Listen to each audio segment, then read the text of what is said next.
This is the Right Guys podcast where we say it's time to put up or shut up. And now your hosts, Josh Hammerling and Max McGuire. Welcome back.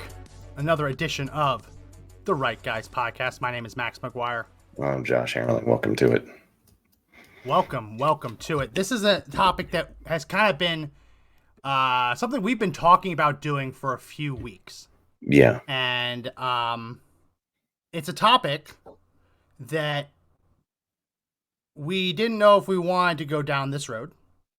Didn't know if it was time, if it made sense to go down this road, because the people that we're going to be talking about have a pretty solid history of going after anyone who criticizes them. Sure. So on this episode, we're going to spend less time criticizing them, these people, because I do think that there are a lot of people who fall into the categories we're going to be talking about who are good people but are just making terrible mistakes. We're going to talk about the way that election fraud's being discussed. Now, Josh, I don't want to speak for you, but at least on my end, everything I've seen from the 2020 election, it just smells off. It looks off, smells off, very obvious. I mean, the fact that the polling is completely different now, and the polling was completely different then, it's very obvious that the will of the American people wasn't actually done.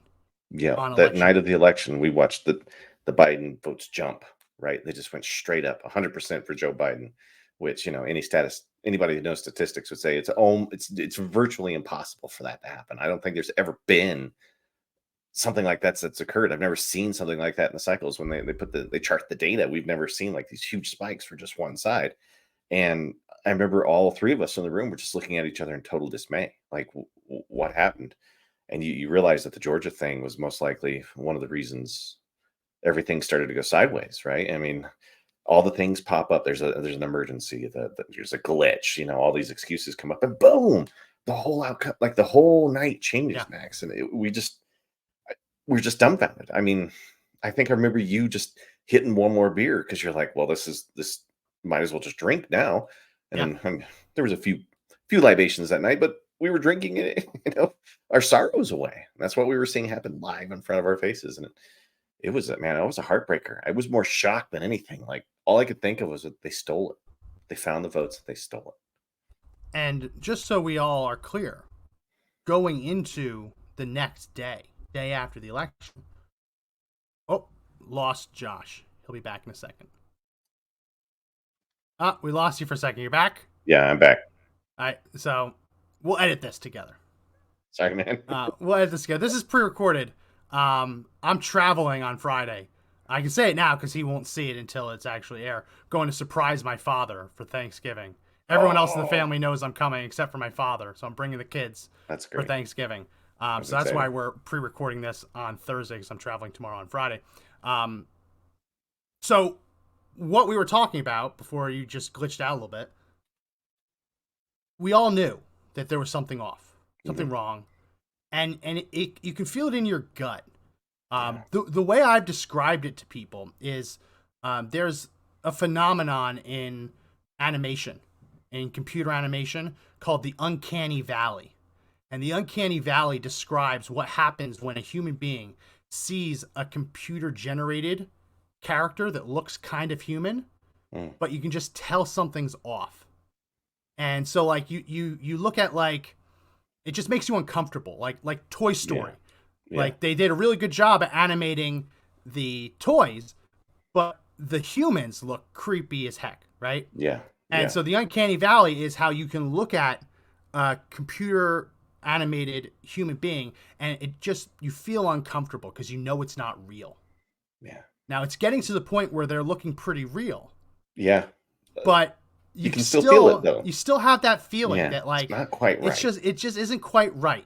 Yeah. And it's a feeling of unease, right? And this goes all the way back through biological evolutionary beliefs of trusting other human beings. And when you see something just isn't quite right, it makes you uneasy. That's how I've always described the 2020 election, because you look at it and you just get this feeling of uneasiness. It wasn't Seeing trucks of ballots come into Detroit at 3 a.m. just happened to correspond with a massive Joe Biden 100% spike where he took the lead, right? Yeah. The pipe burst in Georgia. Yeah. They send all of the election monitors home, and then they pull out a little suitcase out from under a table and they scan those ballots over and over, allegedly. Funny story. The way you know that that wasn't really right is that Joe Biden gave those people the Medal of Freedom. The people who were involved in that, yeah, they got the Medal of Freedom. Yeah, for you what? Didn't know that? What actions did they do that required them to get that award? I mean, how did they earn it? What did they? That's interesting. Because they took the slings and arrows of us conspiracy theorists. Yeah. I want to make sure it actually is the Medal of Freedom. But they got a medal. Yeah, here we go. Like that makes me want to like reach through the screen and just that doesn't make any sense. I mean, is that all it takes? Is that Shay Moss, Ruby Freeman? Remember them? Gotta be careful what we say because they're suing everyone who's talking about them. Yeah, they got the Medal of Freedom, Presidential Medal of Freedom. Incredible. The same Ruby Freeman that we watched the video of as she was walking through work and she's got a surprise plan. Yeah. That Ruby Freeman. I got the right person. Same. Right? Yep. So that's how you know, that's how you retroactively can tell something's not right. But we can tell what's wrong the day after the election. And then you mentioned the three of us, me, you, Joe Oltmann, our old boss. Yeah. Was Apollo there at the time? I don't know if Apollo was involved. I don't know full time. I know the three of us were sitting there having drinks, watching the returns. So the day after, we dive headfirst into trying to figure out how it was stolen. Yeah. What was done to steal it. And we had episodes where we featured a lot of different theories. Mm-hmm. A lot of different theories of how it could have been stolen. What could have been done to affect the results the way that they were affected. Yeah. Some of those theories have panned out more than others. Mm-hmm. Some of the other ones, like what we'll talk about in a little bit, Jovan Pulitzer saying there was bamboo in the paper, that didn't pan out, right? Didn't pan out. A lot of the kinematic artifact stuff that Jovan has presented didn't pan out. But we presented them as theories. We presented them as theories. And a theory is still a theory, even if there is a mountain of circumstantial evidence surrounding it, right? Yeah. Like, as I just said, in Detroit, 3 a.m., massive spike for Joe Biden happened to correspond right around the same time that these vans showed up and people unloaded ballots that didn't seem to be in lock boxes, didn't seem to be taken care of the way that ballots in a proper chain of custody should be taken care of. So you can make that presumption that had something to do with the X caused Y. But until you get those ballots, you can't definitively prove it. It remains a theory. It remains a theory. The issue I am having, and this is an issue that drove a wedge between me and the folks over at Conservative Daily, was the jump from a theory to a certainty without presenting the evidence to justify that assertion of certainty. And by that I mean saying that I know how it was stolen. This is how it was stolen. Mm-hmm. And then not providing evidence to prove that assertion. And it's not just the people at Conservative Daily who are guilty of this. Lots of people in the election integrity movement have done this. And they haven't made these assertions with evidence behind them. They've made these assertions largely with circumstantial evidence of saying, well, look at this. This means this and that means that, so therefore I'm right. It's a theory. Yeah. But you got to dive deeper. And the problem now is that we are 3 years this past week after that stolen election. Yeah. And we aren't really any closer to taking something from a theory to a assertion of certainty. And there are people in the movement who claim to possess the evidence necessary to definitively prove theories, but they aren't releasing them for one reason or another. And while all of this is happening, we have January 6ers in prison. Mm-hmm. We have Donald Trump facing, I think, 717 years potentially in prison if he's convicted on the maximum sentence. Yeah. It's even if they don't get him on everything, it's at his age, they only have to get him on a couple for it to be a death sentence. Yeah. Mm-hmm. And that's presuming that he survives prison. Right, because we don't know how that shakes out. A president has never gone to prison. So we have that. We have all of the co-defendants wrapped up in all of these cases, pleading guilty to crimes that aren't crimes. Like at every single one of these junctures, look at January 6th. January 6th is not, they've classified January 6th as an attempt to disrupt the legitimate transfer of power. Well, for every election integrity, I call them election integrity influencer, for every one of those influencers who claim to have evidence of fraud but are deliberately not sharing it, what you are doing is you are denying all of those January 6ers a defense. Because the greatest defense against allegations that you have interrupted the lawful transfer of power is to prove that it's an unlawful transfer of power. And at that point, you're entitled to stop an unlawful transfer of power. Look at Donald Trump, look at his classified documents. That bullshit. That goes away if you prove that he didn't lose the 2020 election. Yeah. And he should have been president all the time. Right? The RICO case. The RICO case presumes that he didn't actually believe it. If you prove it was stolen, the RICO case goes away because he has every right to fight back against an unlawful, rigged election. So all of these things, like just look at the man who just had his house raided in New Jersey of SWAT teams. That goes away if the people who claim to have the evidence that the election was stolen actually prove it.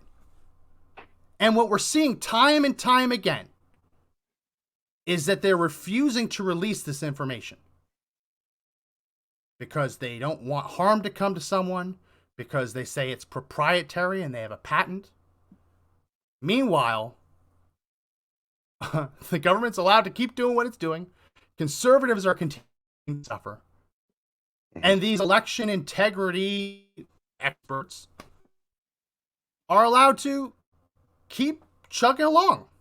Mm-hmm. And ethically, if you've got it's the incredibly evidence, frustrating. Ethically, if you have the evidence, wouldn't you want it to see the light of day?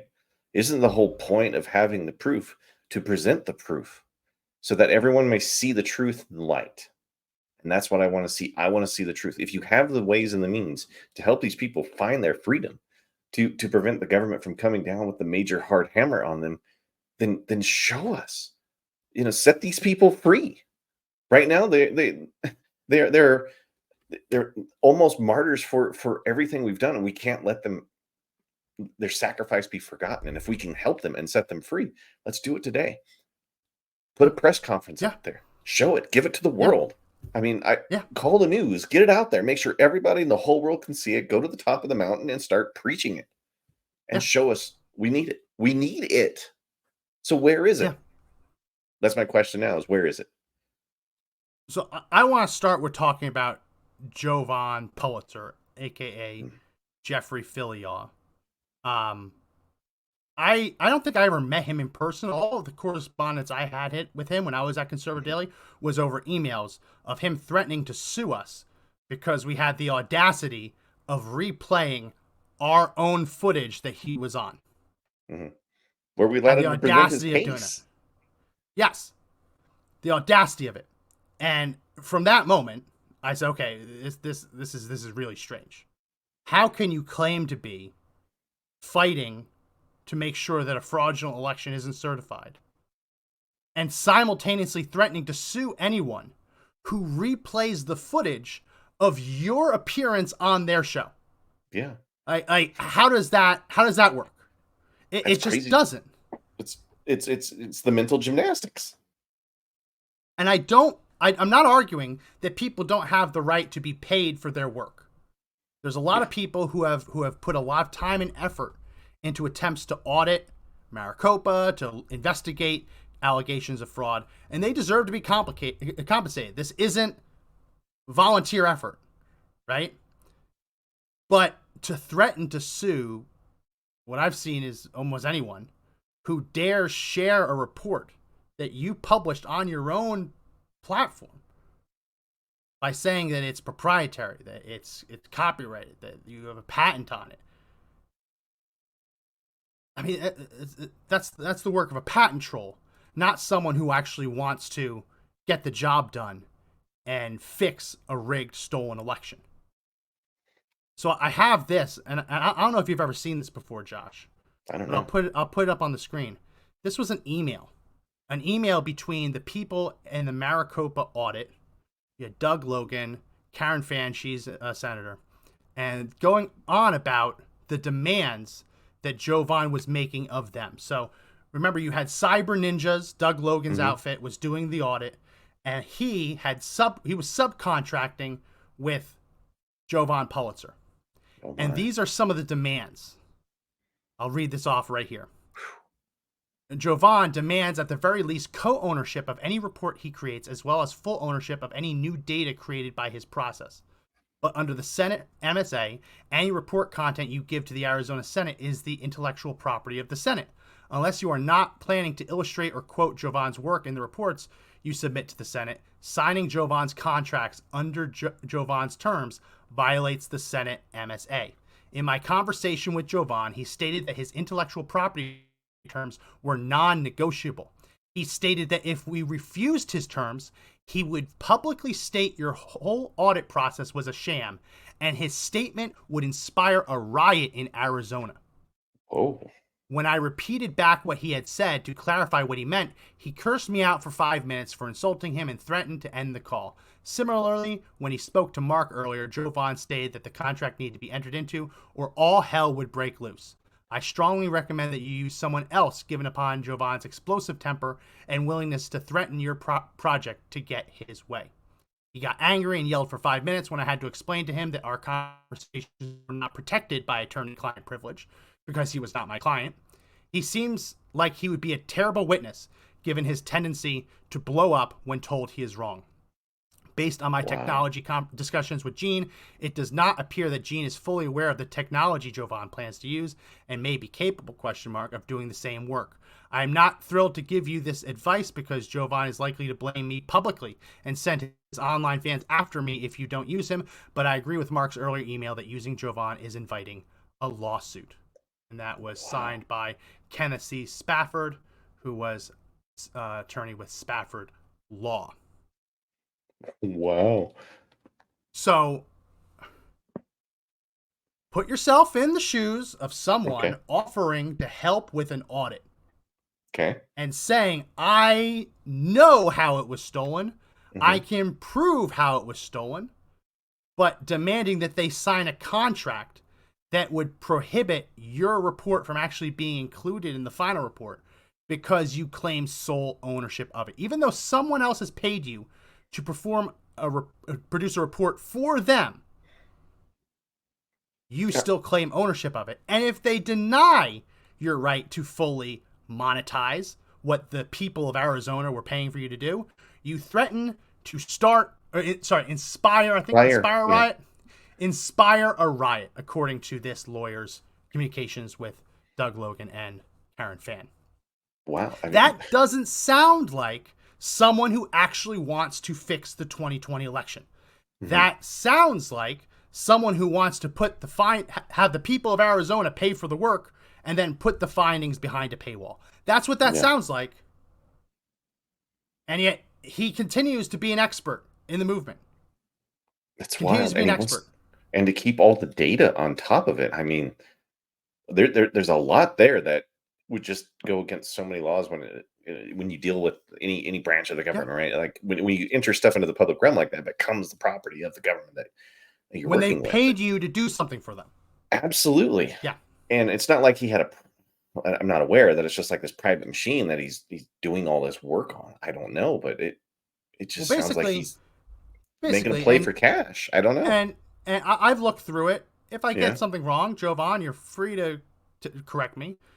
What it looks like is his technology basically it scans a piece of paper at a very, very fine level and detects mistakes, what he calls kinematic artifacts, Okay. folds, smudges, the kind of thing that if it was printed by a laser printer would look different than if the oval was filled in by a Sharpie, right, or a pen or Interesting. a Okay. pencil. Yeah. So basically, it's a very, very fine zoomed in scanner, double-sided scanner, mixed with, according to his patent, Hmm. technology that automatically does what you or I would do, or anyone else, which is look at it and determine what you're seeing.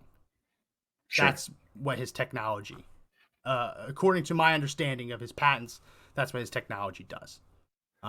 Which again, that patent, I believe that patent was right around when everyone's scrambling to try and fix 2020, prove how it's stolen. It's very strange to have everyone running around like a chicken with their head cut off, trying to frantically figure it out, and Jovan's patenting something, and then trying to make Sure. money off of it while also keeping the rights to the work product. People can interpret that as they Yeah. will, but I have a hard time with someone claiming that they know how the election was stolen, getting paid, wanting to get paid by the people to do the work, and then claiming sole ownership of the work product, or at It's least a ownership of the work product, it's like a double depending dip, triple depending on the dip. type of work product. It's Yeah, a triple dip. I get paid here, I get paid there, and I make money off this. If that's what he's doing, that's it's kind of a brilliant scheme. I mean, brilliant idea. I almost call it something else, but it doesn't fix the 2020 election, it doesn't. I mean, it doesn't get but us any closer to figuring out what actually happened. I want to know what happened. How did it go south? Right? That's what everybody's been looking for. You always said it was just good old fashioned election fraud. Just roll in the ballots, run them in the machine, and boom. Do it in a few counties, in a few key states. President is elected. And we've talked about this over and over and over. It's good old fashioned. yeah, I after everything I've seen, I continue to believe that it's more likely that the old-fashioned fraud of taking other people's ballots, harvesting ballots from old age homes, right, stealing people's early ballots, um, Yeah. harvesting legitimate ballots, but by people paid to do it in states where it's illegal, like dumping like 30 ballots into a ballot drop off when you're only allowed by law to drop like two or three. 2 or 3. Yeah. Um, that to me, I look and I see the footage, and that's what I see. In Yeah. terms of the other stuff, when it comes to technology, without a doubt, there's vulnerabilities, right? And Yeah. the fact that there's vulnerabilities alone justify closing those vulnerabilities. Yeah. But unless you can prove that those vulnerabilities were utilized, it's still just a theory. It's still Right. just a theory. And I'm not saying that because I don't want it to be correct, right? But if you say, "Oh, the machine," they said that the machine doesn't have a Wi-Fi dongle, and we opened up the machine and it does have a Wi-Fi Yeah. dongle. That means the election was stolen by a hacker. There's a It- logical jump there. It's possible, but you still have to prove it. yeah. And You it's still have all to prove it. bullshit until it's proven. And there was lots of red flags in all those machines. There was lots of red flags when the USBs were being plugged in and out of machines. Yeah. But I think that was in Michigan. And there was no chain of custody in a lot of Yeah. the update software, Yeah. right? I mean, there's all these things that say this smells funny, but nobody's ever been able to say in one cohesive argument that this is how it happened, right? Yeah. And that's the beauty of being able to steal something like this is it becomes so impossible to prove you never can, and that's what they're banking on, right? And it It, wasn't just that. It wasn't just that. After the 2020 election, we saw in many of the jurisdictions where they were preparing to do an audit, we saw the software either automatically update and yeah, clear the cache so you couldn't see what happened, or in some cases, based on my recollection, if I'm wrong, Yeah. Feel free to correct me. Actual workers for these companies showing up and doing work on the machines to clear the cache so you couldn't see the keystrokes of what had happened that election. And just to show you how fishy that is, after those automatic or manual updates happened, you could still, in many of these precincts, see the keystrokes from the previous election, and 2 elections ago, and 3 elections, and 4 elections ago, but you couldn't see the keystrokes from 2020. What about all the paper ballots that disappeared? Yeah. So that is fishy as hell. It is. Let's look into that. Let's look into that lawfully, legally. Mm-hmm. Let's look into it. But to say that, an election machine worker showed up and now we can't see what happened, that means he must have been covering up fraud. That is a logical jump. I'm not saying it's impossible, but it's a logical jump. And I firmly believe, I've said this for years, never assign malice when something can be easily explained by ineptitude. Mm-hmm. Usually it's ineptitude, but you have to prove it. You have to prove it. And what frustrates, I'll let you talk because I've been going on a diatribe. It's okay. I love to listen half the time. But all the paper ballots disappeared. The doors were left open to some of these cases where they wanted to bring this back. I mean, people were just showing up with ballot machines, right? And being able to pull stuff off of Amazon, or not Amazon, but like eBay, right? I mean, there was just so much that went on. And how hungry were we to actually find evidence, Max? Everybody wanted it. Like, we were salivating. We wanted people to come out and say, wave the flag. It is wrong. This did not happen. We need this to change. And like, our whole goal was to try to find people who knew the truth so they could lay that out for the public to see, because that's all that we could really do, right? I mean, I was never involved with anything trying to do that. You were not on the streets trying to find where all this evidence was. We were just trying to find the people that did, right? And we wanted that message out there. We so wanted it to be right. And then all we've gotten from it is just, I don't think we've gotten really any evidence from anybody. I don't trust what those the findings from who we were just talking about when it comes out, man, because I'm not even sure how like the technology works. We can't even look at how the technology is working to see how we'd be proving stuff, because it's patented. Yeah. And if it's the truth and you've got a patented system, I mean, I would want to show that off so somebody would want to buy what I do. So down the road, it can be used again and utilized. Yeah. We've been hoping, Max, and nothing's happened. I mean, it's 3 years later. So there was an episode on Conservative Daily where I was on with Joe and we had David Clements on.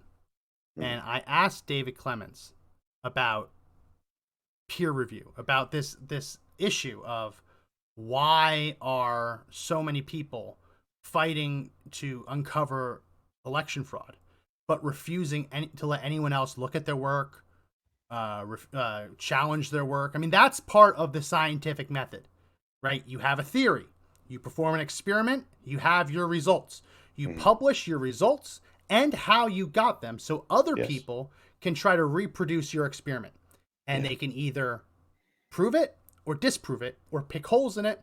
And you know what? That just means you start over and you do it again. Yeah. Doesn't mean you failed. Thomas Edison, I believe it was Thomas Edison, he said that all those times that he failed at making a light bulb, it wasn't a failure. He just discovered hundreds or thousands of ways not to build a light bulb. Mm-hmm. So that's the scientific method. But when people hide their work, refuse to let anyone peer review it, it's a real problem. So here is the clip from that Conservative Daily episode, me asking Professor Clements about that. An A team that was set up to do the machine work. Yeah. And that A team got whittled down to the D team. I think we've got experts on machine level as long as we can. And because as soon as you let people know who they are, they get interfered with. What I'll tell you is that we've got people that are on the caliber of Dr. Shiva, but are all over the machines. And so I'm very confident we know who they are. I think you can see some of the work that was done out in Michigan and Antrim County, folks in those circles. And I think that to date, the Antrim County machine expert reports were the best ones. Yeah, they were it's the good best to hear. Go ahead. It's good to hear that there's going to be peer review. Dave, as a professor, could you ever imagine publishing a paper and having no one read it until it's seen by the public? I mean, it just seems so absurd, right? Before you even go through the peer review process, you're handing it to the professor down the hall, right? You're giving it to a colleague at another university. Hey, what do you think about this? Just, did I miss anything? Because you want to make sure it's the best work possible. And it's not just a Joe Vaughn dig. We're seeing this all over the movement of people trying to make their reports almost proprietary, like no one can see it until it finally gets out. And then we see people at USA Today picking it apart. And like, well, wait, if you had just shown it to us, we could have told you, hey, you missed this step. Oh, it was a rounding error.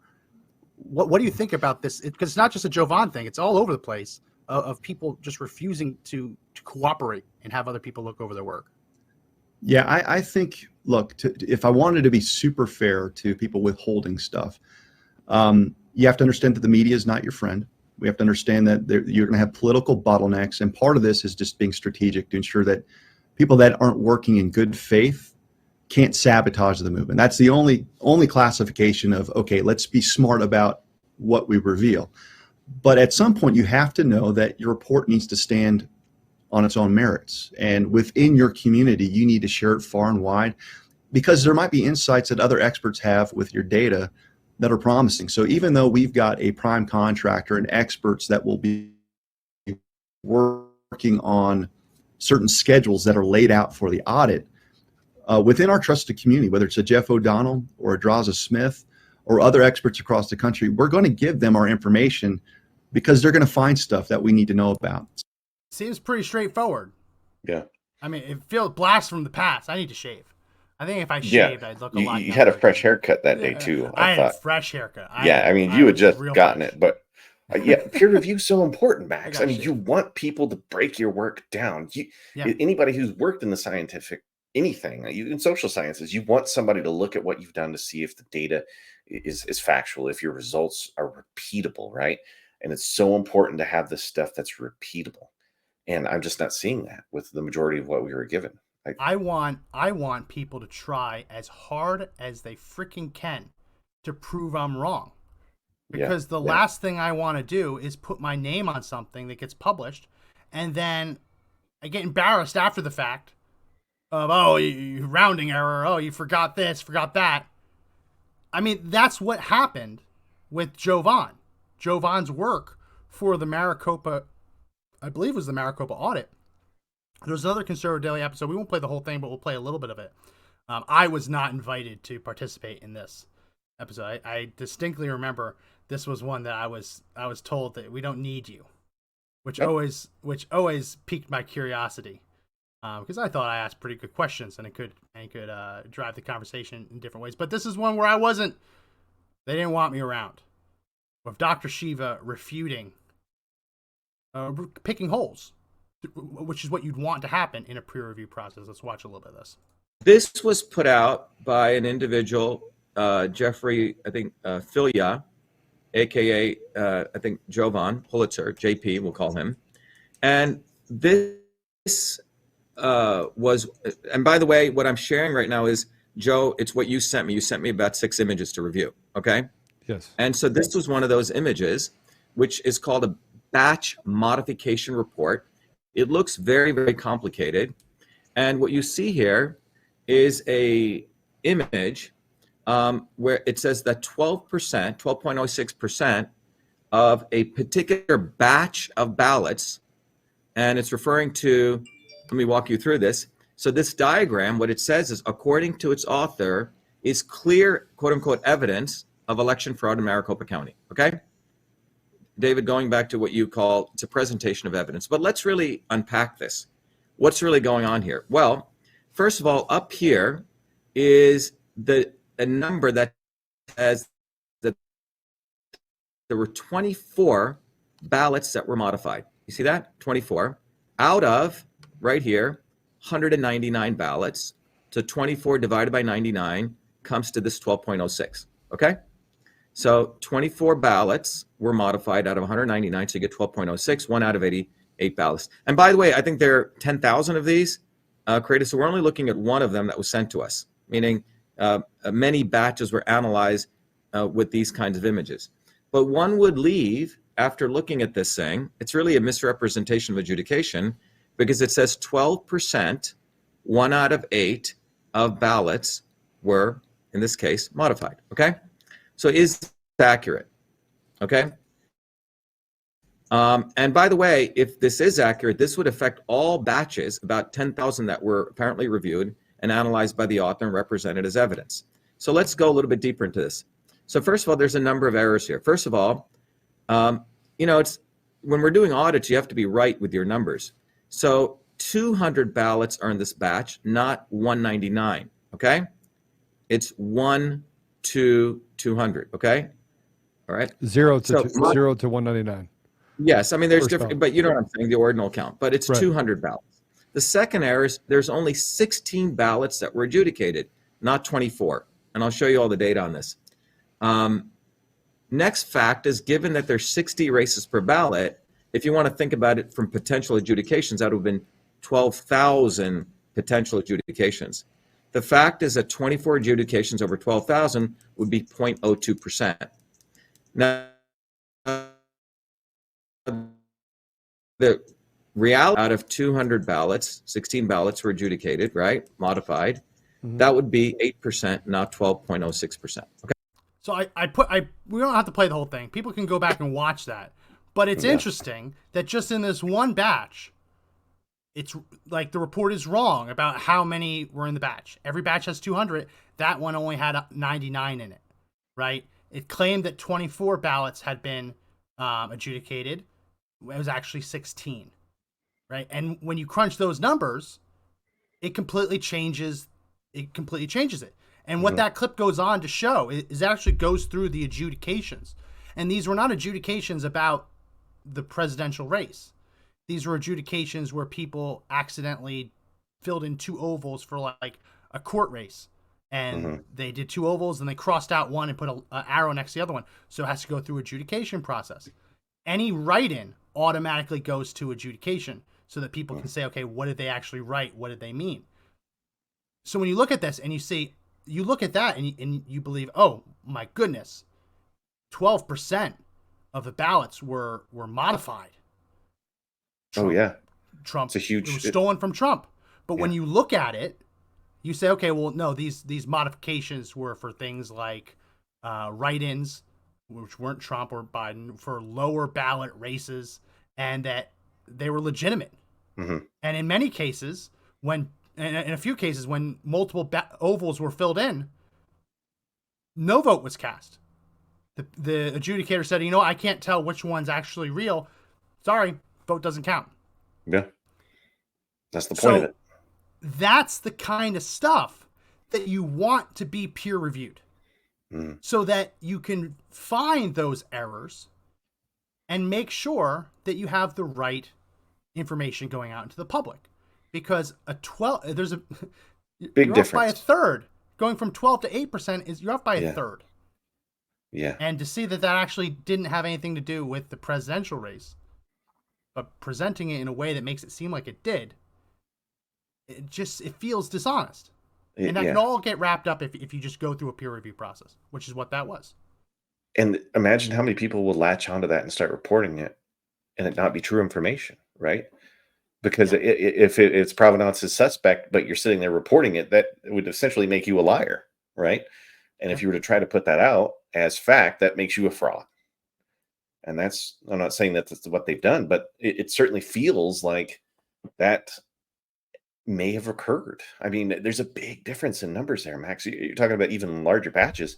That would make it feel like, tens of thousands of them were changed. And anybody who had any belief that the election was stolen, they would latch onto that so hard. You could get so many people rallied on your side. You'd be able to get everybody listening to what you're saying, right? Because they want to hear it. I don't want to be told what I want to hear. I want to be told what the truth is, so I can start to, like, if the election was lost fair and square, then we need to up the game. Yeah. Period. Now, the All right. adjudication process is one of those vulnerabilities that need to be fixed regardless of whether you can prove it was exploited or not. The idea that so many ballots can go to adjudication and that these machines in many cases can actually do the printing for the adjudicator.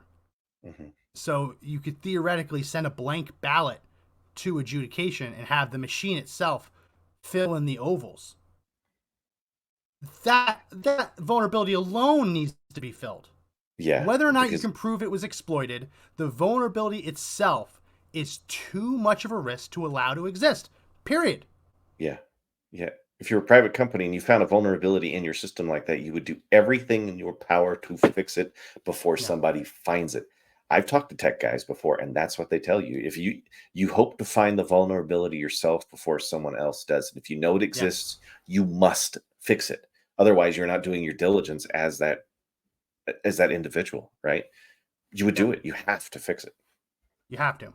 You have to. And what's been crazy about this all, we've talked about the Jovan. And listen, Jovan has his people. He has a lot of followers who listen to his every podcast, and they will follow him to the gates of hell.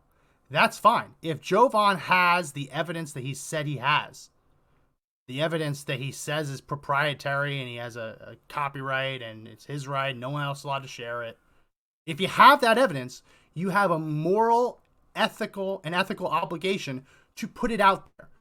Mhm. As many eyeballs can see it as possible to affect change. Not to have January 6ers rotting in prison because they can't mount a defense that their actions were legitimate because the election was stolen. Right? You have to put it out there. What's strange is that Jovan, Jeffrey Filiaw, whatever he goes by, he is demanding that other people present evidence that he himself seems reluctant to present. And this is where we take the turn to our former boss, Joe Oltmann. Okay. Joe Oltmann has made the public claim that he was on what he calls an Antifa call and that he overheard someone he has pinpointed as being Eric Coomer. Hmm. And he has claimed that Eric Coomer on that call said something to the effect of, Donald Trump won't win. I made effing sure of it. These are Joe Oltmann's claims. I wasn't on the call, not my claims. Not mine either. He has not presented a recording of that, though many people on the internet seem to believe that the recording has been published. He's presented handwritten notes. And those handwritten notes are here. Now, I'm not going to get into whether or not Joe was a note taker. He had notebooks. My time with him, he was more glued to his phone or his computer than he was a notebook. But this is what he's presented as evidence that the call happened. Now, he has said that he knows people who can vouch that the call happened. And he has said that there is a source that helped him get on this call.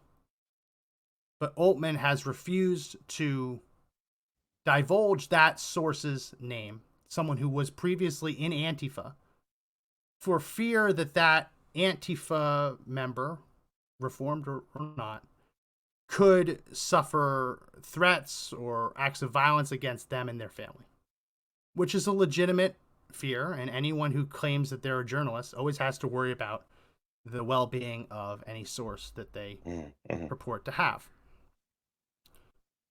The issue, though, and this is where I have a really hard time understanding this, is given the sheer volume of conservatives who are suffering, languishing in prison. Donald Trump facing over 700 years in prison. All of these co-defendants having to mortgage their homes to pay for their legal defenses and taking really crappy plea deals to avoid felony charges. All of that suffering might not instantaneously go away, but it would go away Yeah. if Joe Oltmann has the evidence that he says he has, produces the source, and proves that the call happened. It seems in the scales of justice, balancing those scales, it seems that justice is without a doubt best served by proving the call happened, not by allowing so many people to suffer, languish, and face prison time. Yeah. It seems like a really easy decision. But as Joe said on his podcast earlier this week, he will never reveal the source. Let's play the clip. Things that Laura said is that she's not going to stop and she's looking for retribution. That is actually my favorite word, retribution. And Apollo, we were on the phone call this morning and I was hot. I was angry. And I was angry because I was told, why don't you just give up the Antifa guy? Right? And what was my answer, Apollo? Never, not a chance. Absolutely not. Why? Why wouldn't I do it? Why? I mean, come on. Why wouldn't anyone just save their own skin, put it out there, have the evidence, wash their hands like this, file a lawsuit against Coomer and Dominion Voting Systems for what they've done to my family? Why wouldn't I do it? Back for life. Gonna pause that briefly.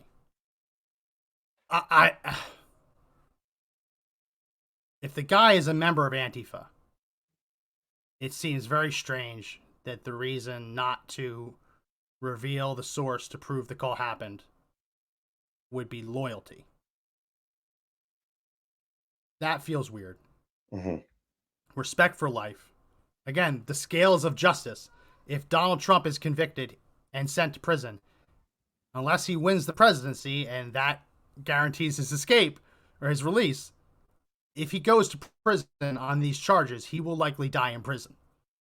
Yeah. It feels like the scales of justice are best balanced by protecting the many to prove that this happened. It just seems like a no-brainer. Yeah, you would effectively turn into a hero if you did. Because the proof that it actually happened would be the ultimate sacrifice. You would be able to prove it. Yeah. You would be ultimately right. You would be able to go in front of everyone and say, I was correct. I have this. Here it is. But has it happened? No. And think of all the people that have been touched by that. It goes to Lindell, Tucker Carlson, Giuliani. Yeah. All those people were touched by it. They've all been damaged in some way. All the MyPillow employees. All of them. Yeah. Yeah. I mean, he must be fighting for his legal life. I mean, look at all the people that below Trump that were brought in his cabinet who have been charged with things. And this is all based essentially on whether this proof comes out, because it all goes away in the moment. As you said, Tucker Carlson lost his show. Yeah. One America News Network is like practically off the air. They might be on the air on a couple of carriers, but they're pretty much off the major carriers last time I checked. Yeah. It just seems like if your interest is justice and balancing those scales, it's an easy decision to make. Yeah. Where I think it gets easier to understand the motivations is you hear him explain why he would do it, and he talks about how it would solve his problems, make his life easier, allow him to file a lawsuit, which is fine. He's had a lot of slings and arrows thrown his way. Sure. Perfectly fine to think in terms of ways that would help him. But you don't hear in that response about how that would save Donald Trump potentially from prison, help all the January 6th defendants have an active defense in claiming that their actions, even if they were what the government alleges, were legitimate because the certification was illegitimate. You don't hear that. And that's the problem. That's the problem to me. Yeah, you could be the nation's hero. You would actually be able to affect real change and put real light that a group of people were doing something to steal the election. It would be that simple. It's a made-for-TV movie if you end up just releasing it. And why the delay, Max? That's what I can't figure out. Is why wait so long? If you've got it, show it, scream it, put it on the mountain, like put it in the sky for everybody to see. The internet. I mean, flood everything, and then go after people with the truth. Right? You would be armed with everything.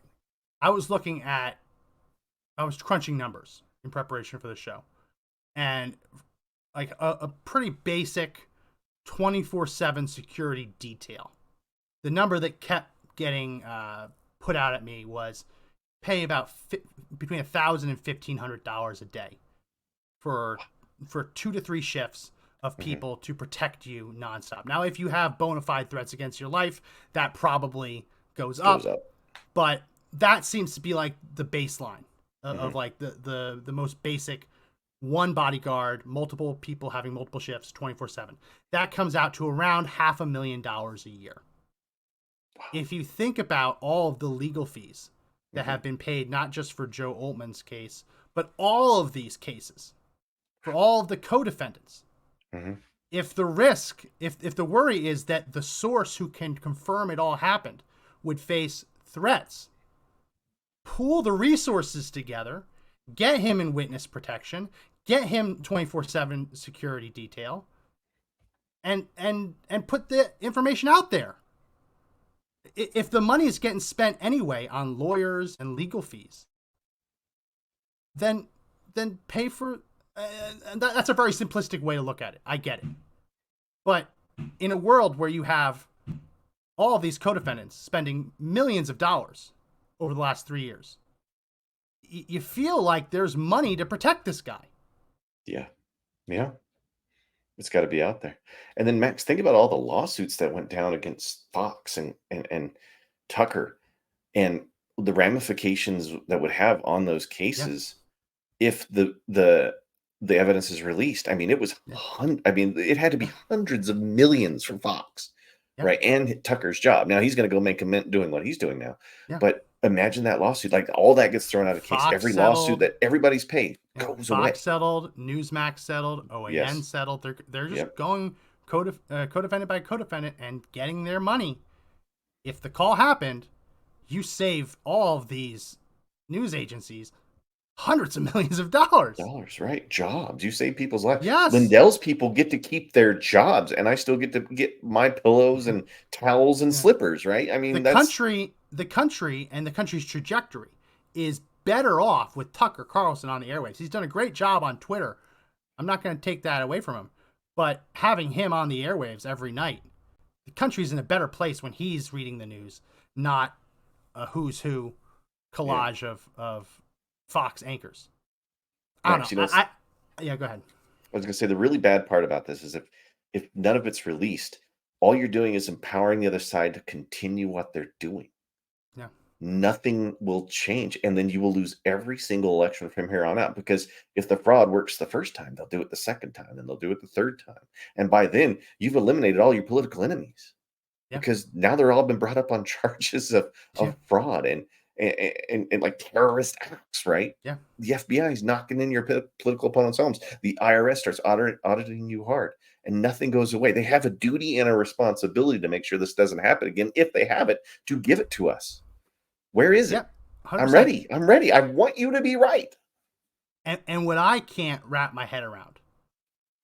Listen, I know Joe Oltmann's got a lot going on.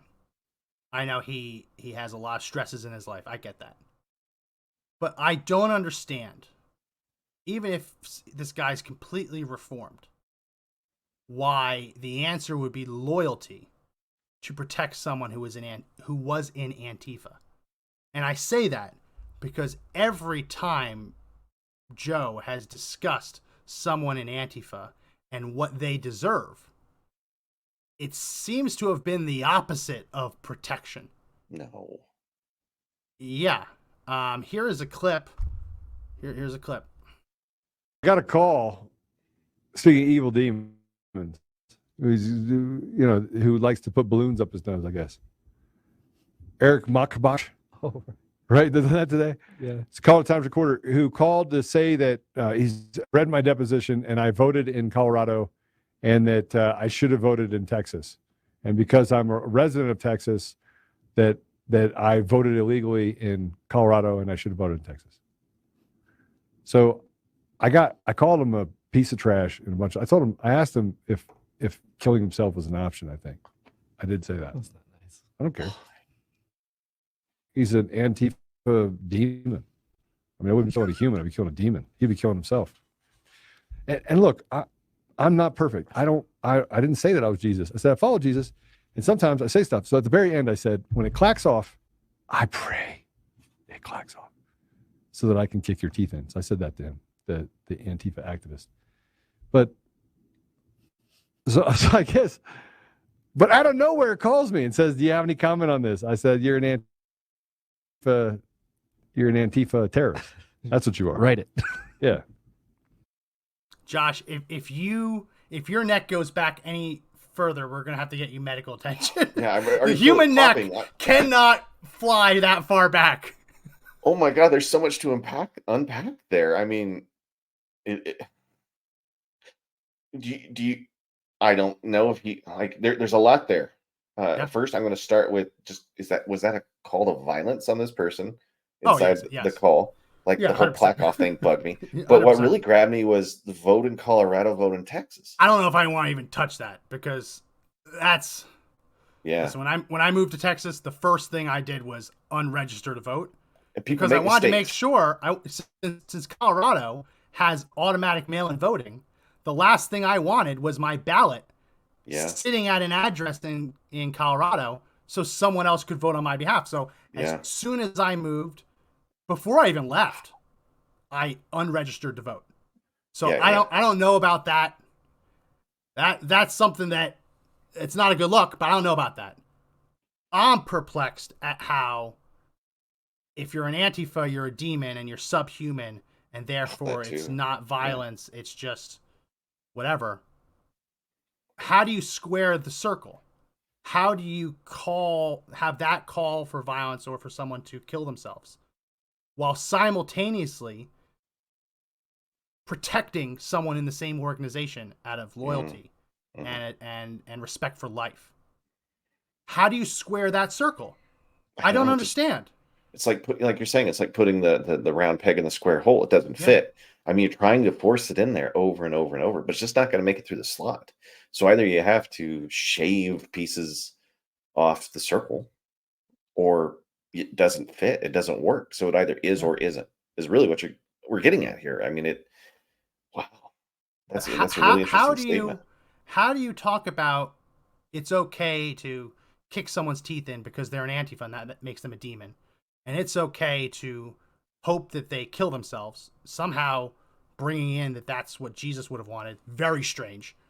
How do you do that and then say that someone else in the same organization needs to be protected at all costs, even if it means Joe Biden being fraudulently elected, even if it means Donald Trump dying in prison, even if it means every January 6er rotting in prison because they can't prove that the election was stolen, that their actions were legitimate, even if they were as bad as the government claims?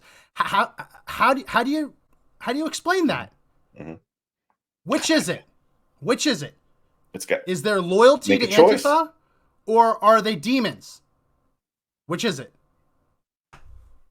I mean, it's like pushing one in with one hand and pushing them away with the other. It doesn't make sense. I don't know how to square that, Max. That one, there was so much in that statement. If I was a producer, I would have been screaming in the ear. Shh, shh, shh, shh, Oh, yeah. shh, shh, shh, shh. You Yeah. know, let's not say that, right?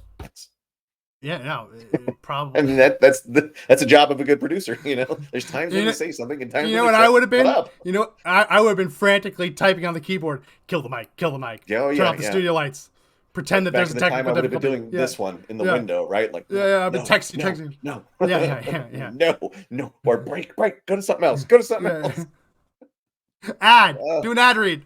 Right, yeah. As if a sponsor wants to have an ad read next to that. No. Yeah, Listen. At some point, if you have the evidence, you have to release it. Yeah. And I'm sorry, saying that you respect life and that you have a loyalty to someone who was an Antifa, it's bullshit. It isn't, that's not a real argument. Especially by all of the good that can be caused. Like, by all means, do everything in your power to protect this guy. If he's reformed, if he saw the error of his ways, by all means, protect this guy. yeah, we'll forgive. Absolutely. But you can't say that Donald Trump just needs to rot in prison. I'm not going to release the proof that he could use as a defense because this unnamed guy deserves protection. I mean, this is a country of, I think, 350 million people, depending on how many illegals get caught and released on any given day. Yeah. Somewhere around 340, 350 million people. The future of these people their descendants, their descendants' descendants, their descendants' descendants' descendants is guided by the trajectory of the country. Look at all the harm that Joe Biden is doing, has done, all the harm that could have been avoided by proving that the election was illegitimate. Mhm. All of the harm that can be avoided still by getting Donald Trump elected instead of incarcerated. This information that Joe has, it can change the world if it is what he says it is. Mhm. It can change the world. You don't sit on that No, and you and don't. and say, "Oh no, I gotta keep this Antifa guy safe." All the other Antifa people can kill themselves, but this is one of the good ones.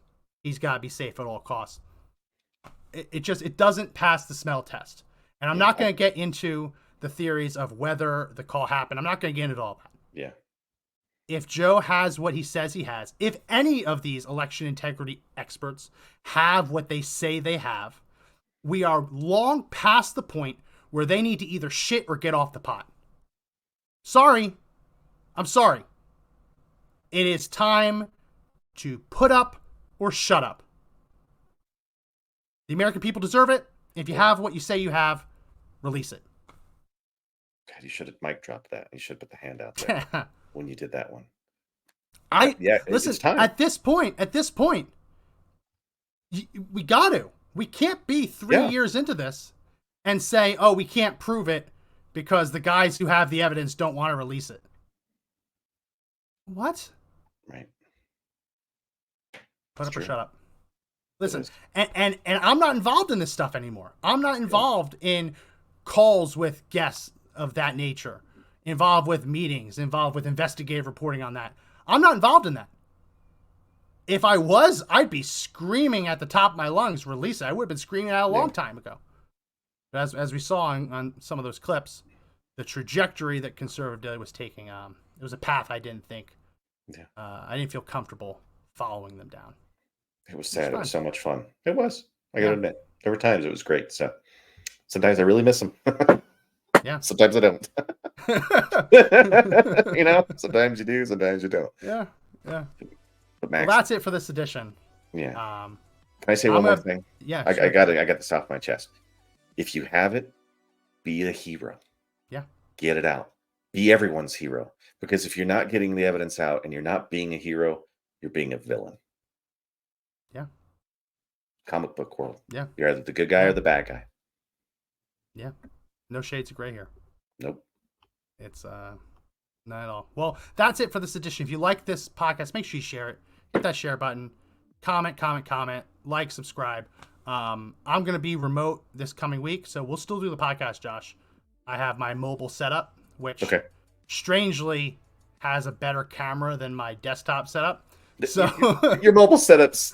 Mwah. yeah. Mobile Yeah. setup is like what they give like people in the field. Like I'm a little jealous of it. You Yeah. said what you had, and I was like, Yeah. son of a bitch. So we'll still do it next week. We might have to pre-record things depending on the time schedules, but we'll still do episodes. So make sure everyone's It's in for that. Thanksgiving And week. yeah, and check out all of the links in the description if you want to help support the show. Or yeah, that's it for this edition of the podcast. My name is Max McGuire. I'm Josh Hammerly. And remember, the fight to take back our country is not over yet, but the only way we win is if we all stand up and fight together, and if people who have the evidence release the evidence. See you next time. See ya.